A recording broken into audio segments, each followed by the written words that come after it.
اقول له شوشه ترى ما لها داعي تزعلين علي، انا ايش قلت لك بالكافتريا خلي عندك انوثه شويه.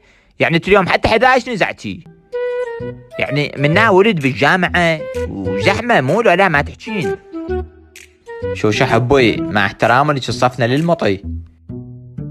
لا دعيوة غثتني اليوم انا. بالله عفوني خلي اخبقها 100 عال علي ما غثتش استاذه. شنو مقيدتني ما تخليني متونس. وش بابا زحمك وولد رابطين راجد قدامهم نزعت الحذاء بيتزا بيدك. انا شو اللي علاقه بالولد؟ انا احب اكون على طبيعتي. حبيبتي هاي ما اسمها طبيعه، هاي اسمها رجوله. طقي لي زوج شوارب وسوي التردين. اشعد هم الانوثه غير تستقر هيفا وهبي وغير تريقين تشريب باقي لو بصل.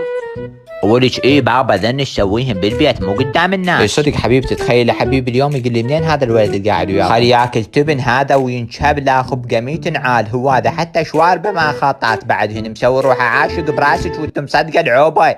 ما كان علاقه بيه ولا حتى دخل انا بكيفه خوش ولا. هلا والله شباب، شلونكم؟ فيديو جديد نزل على القناة الثانية مثل ما ظهر امامكم.